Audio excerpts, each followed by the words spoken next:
भारतीय कृषि को आधुनिक बनाने की दिशा में आईआईटी बॉम्बे, टीआईएच फाउंडेशन और भारतीय कृषि अनुसंधान परिषद ने एक बड़ी उपलब्धि हासिल की है। वैज्ञानिकों ने प्याज की फसल के स्वास्थ्य प्रबंधन के लिए एक उन्नत एआई आधारित निर्णय सहायता प्रणाली विकसित की है, जो खेती के पारंपरिक तरीकों को पूरी तरह बदल देगी। यह हाइब्रिड तकनीक इंटरनेट ऑफ थिंग्स और मशीन लर्निंग का एक अनूठा संगम है, जो खेती को केवल प्रतीकात्मक रहने के बजाय सक्रिय और डेटा संचालित बनाती है। इस प्रणाली की सबसे बड़ी विशेषता यह है कि यह मौसम के आंकड़ों का विश्लेषण कर पहले ही बीमारियों की भविष्यवाणी कर देती है और साथ ही तस्वीरों के माध्यम से फसलों में लगे रोगों की सटीक पहचान करने में सक्षम है।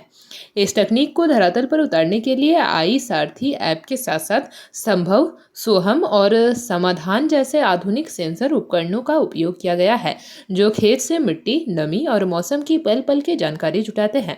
इन उपकरणों से प्राप्त डेटा को क्लाउड सर्वर पर एआई मॉडल के जरिए प्रोसेस किया जाता है, जिससे किसानों को अपनी फसल के बारे में सटीक सलाह मिलती है।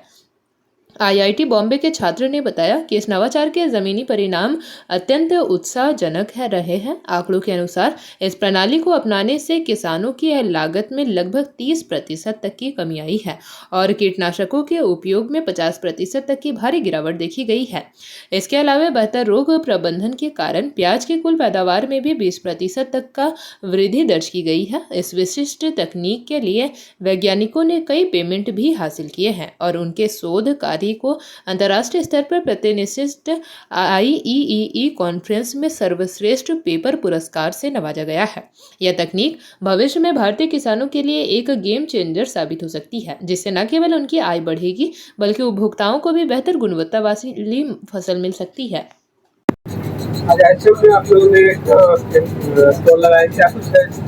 तो हम लोगों के पास 2 सिस्टम्स है। फर्स्ट वन इज हम लोगों ने वेदर बेस्ड डिसीज प्रेडिक्शंस दिए हैं और सेकेंडली हमारा इमेज बेस्ड डिसीज आइडेंटिफिकेशन है। तो हम लोग वेदर बेस्ड क्या करते हैं, जो भी हमारे वेदर के पैरामीटर्स है, लाइक टेम्परेचर है, रिलेटिव ह्यूमिडिटी है, उसके हिसाब से हम लोगों ने डिसीज के साथ उसको कोरिलेट किया है और हम लोग 3 से 4 दिन पहले हम लोग बताते हैं फार्मर्स को। लाइक फार्मर्स के पास अगर हमारा ऐप है और उस विलेज में अगर हमारा एक वेदर सेंसर है, तो उस वेदर सेंसर से आप फार्मर्स के ऐप में अलर्ट्स जाते हैं, लाइक 3 से 4 दिन बाद ये वेदर है और ये डिसीज आने की संभावना है। अगर हम लोग संभावना बताते हैं तो उसके साथ हम लोग एक एडवाइजरी भी देते हैं, जो प्रिवेंटिव एडवाइजरी होता है। लाइक अभी फार्मर्स क्या करते हैं कि डिसीज आने के बाद स्प्रे करते हैं, तो उससे क्या होता है कि स्प्रेज जो भी कॉस्ट है स्प्रेज का, अननेसेसरी एक्स्ट्रा स्प्रेज हो जाते हैं जो हजार्डस होते हैं, केमिकल्स ज्यादा यूज करते हैं। तो प्रिवेंटिव एडवाइजरी के साथ हम लोग क्या करते हैं, जो भी डिसीज आने के चांसेस है उसका परसेंटेज हम लोग लो कर सकते हैं, उसका कॉस्टिंग हम लोग अननेसेसरी स्प्रेज का लो कर सकते हैं। और दूसरा ये है कि हम लोगों के पास इमेज बेस्ड आइडेंटिफिकेशन है। इमेज बेस्ड आइडेंटिफिकेशन ये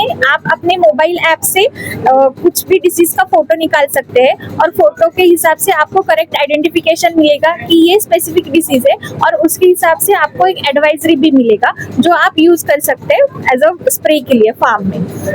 ये हर मौसम में, हर वेदर में ये काम करता है? यस, ये हर वेदर में काम करता है। जो कभी भी फसल कोई भी जो लगाते हैं सभी ये काम करता है। तो अभी हम लोगों ने ओनियन के लिए और ग्रेप्स के लिए किया है। तो अभी महाराष्ट्र में ओनियन एंड ग्रेप्स ग्रोवर्स ज्यादा है, तो हम लोग अभी बाकी के क्रॉप्स भी हमारे ऐप में इंटीग्रेट कर रहे हैं।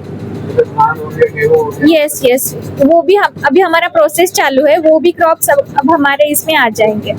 ये बनाने में कितने का लागत होता है? किसान अगर बनाते हैं या कुछ कॉस्ट होता है?